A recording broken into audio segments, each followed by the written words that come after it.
ఇప్పుడే country delight app ని download చేసుకోండి. Download the country delight app now. తన కూతురు సహస్రను చంపిన నిందితుణ్ణి ఈ రోజే ఉరి తీయాలంటూ ఎన్కౌంటర్ చేయాలంటూ సహస్ర తల్లిదండ్రులు అలాగే కుటుంబ సభ్యులు అలాగే మరిన్ని దళిత సంఘాలు కూడా కుకట్పల్లి పోలీస్ స్టేషన్ పరిధిలో ఆందోళన బాటపట్టాయి, ధర్నాకు దిగారు. మరి అక్కడ సిచ్యువేషన్ ఎలా ఉంది, మరింత సమాచారం మా న్యూస్ సిఓ నిరుపమ గారు అందిస్తారు. సహస్రాని తల్లిదండ్రులు అలాగే వాళ్ళ బంధువులు పోలీస్ స్టేషన్ ముందు అంటే కుకటపల్లి పోలీస్ స్టేషన్ ముందు ధర్నాకి దిగారు. ఆ తర్వాత వాళ్ళందరూ కూడా రోడ్డు సైడ్కి వచ్చేసినటువంటి పరిస్థితి. అయితే రోడ్డు మొత్తం అంతా బ్లాక్ అయిపోయింది, కంప్లీట్ గా ఎర్రగడ్డ వరకు కూడా అంటే కుకటపల్లి నుంచి ఎర్రగడ్డ వరకు కూడా బ్లాక్ అయిపోయినటువంటి పరిస్థితి ఉంది. మధ్యలో అంబులెన్సులు కూడా ఉన్నాయని చెప్తున్నారు. సో అందుకని పోలీసులు రిక్వెస్ట్ చేస్తున్నారు వాళ్ళని పక్కకు తీసుకురమ్మని, పక్కకు తప్పుకోండి అని చెప్పి. అందుకే ఆ రిక్వెస్ట్ మేరకు వాళ్ళు కొంతమంది పక్కకు వచ్చేసారు, ఇంకా కొంతమంది అక్కడనే ఉన్నారు. ఎందుకంటే 2 అంబులెన్సులు ఉండటం వల్ల ఇబ్బంది కలుగుతుంది అని చెప్పేసి రిక్వెస్ట్ చేస్తున్నారు. వాళ్ళు అడిగేది ఒకటే, పేరెంట్స్ ఏంటంటే మాకు ఎట్టి పరిస్థితుల్లోనూ ఆ పిల్లోడికి శిక్ష ఖచ్చితంగా పడాలి, మా అమ్మాయిని ఎలా అయితే చంపాడో అదే రకంగా వాళ్ళని కూడా చంపాలి అని చెప్పేసి, ఆ అబ్బాయిని కూడా చంపాలి అని చెప్పేసి వాళ్ళు అప్పటి నుంచి డిమాండ్ చేస్తూ ఉన్నారు. పోలీసులు చెప్పే దాంట్లో వాళ్ళు సరిగ్గా చెప్పట్లేదు, వాళ్ళు మాకు న్యాయం చేయట్లేదు అని చెప్పేసి వాళ్ళు చెప్తా ఉన్నారు. అందుకోసమే ధర్నా దిగినటువంటి సిచ్యుయేషన్ ఉంది. వాళ్ళు ఎంత చెప్పినా కూడా, పోలీసులు చెప్పినా ఎవరు చెప్పినా కూడా వినేటువంటి పరిస్థితుల్లో లేరు ఇప్పుడు. ఎందుకంటే జరిగిన అన్యాయం వాళ్ళ అమ్మాయికి కాబట్టి వేరే వాళ్ళకి ఏం అర్థం అవుతుంది అని చెప్పేసి వాళ్ళు క్వశ్చన్ చేస్తూ ఉన్నారు. వాళ్ళు అడిగేటువంటివి 2 క్వశ్చన్స్. బ్యాట్ కోసమే వచ్చాడని చెప్తున్నారు. ఓకే, బ్యాట్ కోసం వచ్చినప్పుడు కత్తి ఎందుకు తీసుకొని వచ్చాడు? కత్తి కూడా పక్కనే ఉంది, తనతో పాటు తీసుకొని వచ్చి ఆ కత్తితోటే అమ్మాయిని చంపాడు కాబట్టి ముందు ఎందుకు తీసుకొచ్చాడు కత్తి? అంటే ప్లాన్ లేకపోతే కత్తిని ఎలా తీసుకొని వస్తాడు అనేది వాళ్ళు పాయింట్అవుట్ చేసినటువంటి పరిస్థితి. ఆ అమ్మాయి మేనమామ, ఆ అమ్మాయి మేనమామ ఫ్రెండ్స్ అందరూ కూడా ఇక్కడనే ఉన్నారు. మొత్తం సిచ్యుయేషన్ అంతా కూడా పోలీస్ కంట్రోల్ దాటిపోతుందేమో అనేలాగా ఉంది. వాళ్ళ ఫాదర్ మనకు కనిపిస్తున్నటువంటి వ్యక్తి, పోలీసులు రిక్వెస్ట్ చేసి వాళ్ళ ఫాదర్ని కూడా పక్కకు తీసుకొస్తా ఉన్నారు. ఇప్పుడు పక్కన ఆ రెడ్ షర్ట్ అతను మనకు కనిపిస్తుంది వాళ్ళ మేనమామ. ఆ అబ్బాయిని కూడా పక్కకు తీసుకొస్తున్నారు. వదిలేయండి, వెళ్ళండి, వెళ్ళండి, వదిలేయండి, వదిలేయండి, వదిలేయండి, వదిలేయండి. అమ్మా ఇటు చూడు, ఇటు చూడు.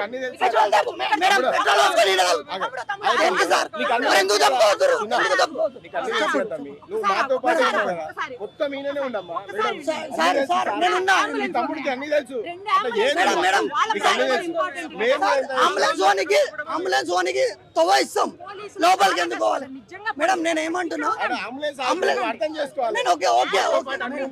నేను ఒకటి చెప్తా, అంబులెన్స్ కి రోడ్డు ఇస్తాం, పోతుంది, మళ్ళీ ఇడికే వస్తాం.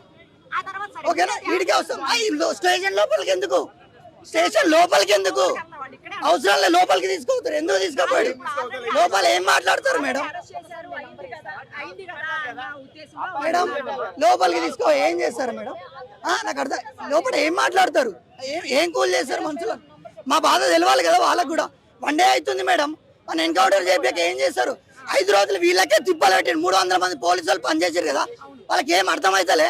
5 రోజులు వీడు చిన్న పోరాడు బచ్చలాడు పోలీసు వాళ్ళని ఒక్కొక్కరిని అచ్చేసిర్రు అన్నప్పుడు ఆ మాత్రం తెలియదు సార్? అంతా ఏంది మేడం? నాకు అర్థం కాదు. చిన్న పోరాన్ని పట్టుకునే 4 రోజులు చేసారు కదా, అంతా చేశారు. అంత కష్టపెట్టిన షూట్ చేసి పడేయకుండా ఏంది మేడం ఇదంతా? ఇంకా 3 పూటలు తినబెడతారు. నిన్న పట్టుకోరు మేడం. నిన్నటి నుంచి ఏం చేస్తారు అసలు పోలీసు వాళ్ళు? ఏం చేస్తారు? ఎన్కౌంటర్ చేయాలి ఈ పాటికి. అంత చిన్న పిల్లను 10 years బాబా మేడం, 10 years బాబా. ఆ బాబాకు ఏం తెలియదు. 21 పోట్లు ఓడిచిండంటే వాడు అంటే తెలిసి ఓడిచిండా తెలియక ఓడిచిండా మేడం? ఆ బ్యాట్కి వచ్చినాడు కళ్ళు మూసుకొని ఇష్టానికి. ఆ పాప ఒక్క పోటుతో ఓడిచే పాపమే, ఒక్క పోటుకు చచ్చిపోయే పాప. అలాంటిది 21 పోట్లు, అది కూడా కడుపులో 7, మేడ మీద 14. అట్టెట్లా చేస్తాం? మొత్తం పొడిచి మంచి ప్లాన్ ప్రకారం వచ్చి కత్తి తీసుకొని వచ్చి మరి పొడిచిండు మేడం వాడు. అలాంటిది వాడిని ఇంకా పోలీస్ స్టేషన్లో కూర్చోబెట్టుకొని 3 పూటలు అన్నం పెడుతుర్రు, కోర్టుకు తీసుకుపోతారు. ఓ 4 నెలలు కాగానే ఏం చేస్తారు? వాడిని మంచిగా అన్ని చూసుకొని బాబు నువ్వు మంచోనిరా వెళ్ళిపో అంటారు. తర్వాత వాడు ఇంకో దగ్గరకు పోయి ఇంకోటి ఏమైనా చేస్తాడు. దాని తర్వాత ఎవరు రెస్పాన్సిబుల్? అప్పుడు నెక్స్ట్ అప్పుడు ఏం చేస్తుండే? మొత్తం ప్లాన్ ప్రకారం దొరకకుండా చేస్తుండే.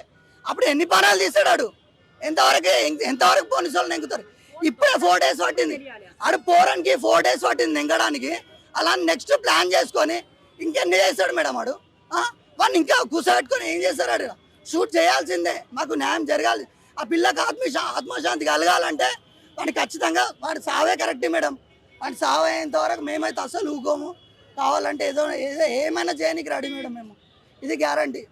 ఒక్కరోజు మేడం ఒక్క 10 నిమిషాలు బంద్ చేసినందుకు పోలీసు వాళ్ళు మొత్తం ట్రాఫిక్ వాళ్ళు అందరూ వీడికి వచ్చి నిలబడ్డారు.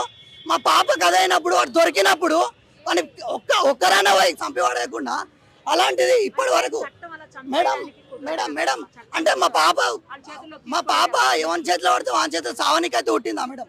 పుట్టలేదు కదా. మా పాప ఎవరి చేతిలో పడితే సావనికైతే పుట్టలేదు కదా. అలాంటిది వాడిని చట్టం అంటారు. ఇప్పుడు చట్టం, మరి వాడు ఇంట్లోకి వచ్చి మా పాపను ఓడిచినప్పుడు చట్టం కదా. అంటే వాడు మీ అర్థం ఇప్పుడు అందరికీ తెలుసు వాడు మైనర్ అని అందరికీ తెలుసు. వానికి ఎట్లా జైలు శిక్ష పడుతుంది, అది కూడా కొన్ని డేస్ అని కూడా అందరికీ తెలుసు. నెక్స్ట్ ఏంది మరి పరిస్థితి? వాడు వెళ్ళిపోతాడు. మాకు అందరి సమక్షంలోనే మాకు ఖచ్చితంగా ఉరి శిక్ష వేయాలి, లేదంటే ఎన్కౌంటర్ అన్న చేయాలి మేడం. అప్పుడే అయి ఉంటే మా పాప పానం ఉండేది.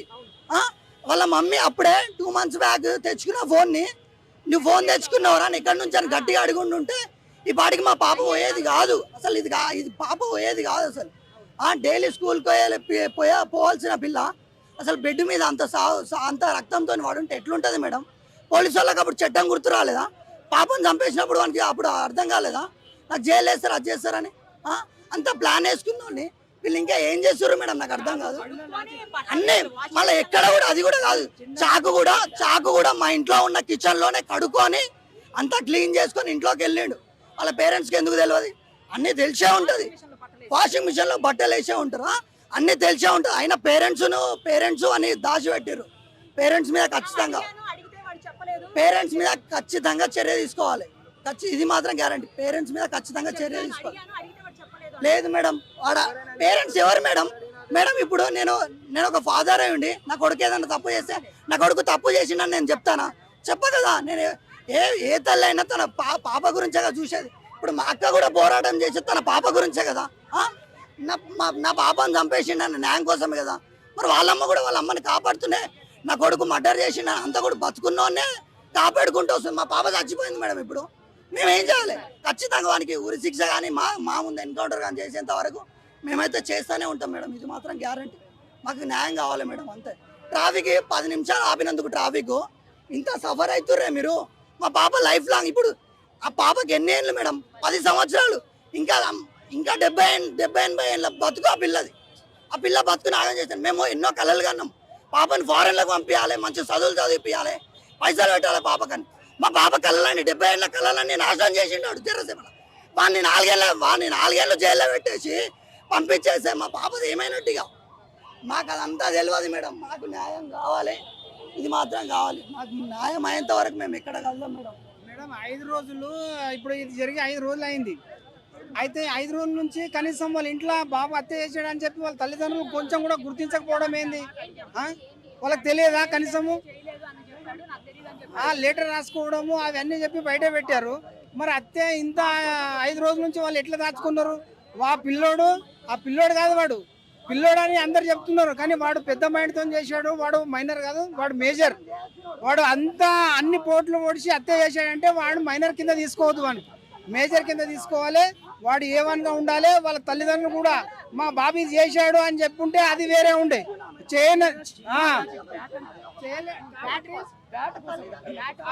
వాళ్ళు కూడా చెప్పలేదు కాబట్టి A1, A2, A3గా వాళ్ళ తల్లిదండ్రులు కూడా పరిగణించాలని చెప్పి మేము కోరుకుంటున్నాం. వానికి వెంటనే శిక్ష పడాలి. ప్రజల ముందు అందరి ముందు శిక్ష పడేటట్టు ఉండాలి. అది శిక్ష కూడా మరి అందరు తెలంగాణ ప్రజలు కూడా మరి గవర్నమెంట్ కూడా ఒకటే కోరుకుంటున్నా.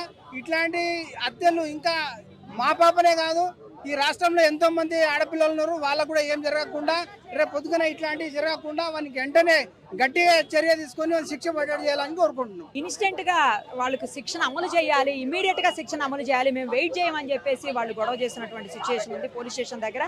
ఎట్టి పరిస్థితుల్లోనూ ఇక్కడ నుంచి కదిలేదు లేదు. మేము ప్రాణాలు తీసుకోవడానికైనా సిద్ధంగానే ఉన్నాం. పెట్రోల్ పోసుకొని సస్తాం, కానీ ఒక ప్రాణానికి 10 ప్రాణాలు తీసుకున్నాం ఓకే, కానీ వాడికి మాత్రం ఇమీడియట్ గా శిక్ష పడాలి. ఇంకా తీసుకెళ్లి పోలీస్ స్టేషన్ లో కూర్చోబెట్టి లేకపోతే జువైనల్ హోమ్ లో కూర్చోబెట్టి మేబీ వాడిని పెద్ద క్రిమినల్ లాగా తయారు చేస్తారా? అలా చేయడానికి వీల్లేదు. ఇన్స్టెంట్ గా మాకు శిక్ష పడాల్సిందే. వాడు మా కళ్ళ ముందే మా అమ్మాయికి జరిగిన అన్యాయానికి వాడిని కూడా అలాగే చేయాలని చెప్పేసి వాళ్ళంతా కూడా డిమాండ్ చేసినటువంటి సిచ్యువేషన్ ఉంది. పోలీస్ స్టేషన్ పరిధిలో అయితే సహస్ర ఏదైతే నరకం అనుభవించి చంపేశాడో నిందితుడు, అదే నరకం ఆ నిందితుడు కూడా అనుభవించాలి. సహస్ర పడ్డ బాధ వాడికి కూడా తెలియాలి, అందుకే ఎన్కౌంటర్ చేయాలి, ఏదైతే సహస్రకు చేశాడో అదే జరగాలి అని చెప్పేసి ఒక ధర్నా నిర్వహిస్తూ ఉన్నారు కూకట్పల్లి పరిధిలో. వాళ్ళ బంధువులంతా కలిసి, వాళ్ళ మేనమామ చెబుతున్నాడు, మైనర్ అని చెబుతున్నారు. మరి ముందు 2 నెలల ముందు ఫోన్ వచ్చినప్పుడు, ఫోన్ ఉంది దగ్గర అన్నప్పుడు, డబ్బులు ఇవ్వలేదు ఇంట్లో వాళ్ళు అన్నప్పుడు, మరి అప్పుడే గట్టిగా నిలదీస్తే డబ్బులు ఎక్కడివి, నీకు ఫోన్ ఎక్కడిది, ఎలాంటి పనులు చేస్తున్నావు నువ్వు అని నిలదీస్తే ఈ రోజు ఇలాంటి సిచ్యువేషన్ వచ్చేది కాదు. అందుకే మా పాప ఇంకొకరు చేతిలో బలవటానికే మా పాప పుట్టిందా, అంత చిన్న పాపను చంపాలని ఎలా అనిపించింది? ఒక పక్క ప్లాన్ ప్రకారమే ఆ బాలుడు పక్క ప్లాన్ ప్రకారమే కత్తి తీసుకొని వచ్చి మరి చంపడానికే వచ్చాడు, బ్యాట్ కోసం కాదు, మాకు ఖచ్చితంగా న్యాయం జరగాలి అని అంటూ కూడా తీవ్ర ఆందోళన వ్యక్తం చేస్తున్నారు అక్కడ బంధువులంతా కలిసి. సుమన్ టీవీలో మీ పర్సనల్ అండ్ బిజినెస్ ప్రమోషన్స్ కోసం కింది నెంబర్కి కాంటాక్ట్ చేయండి.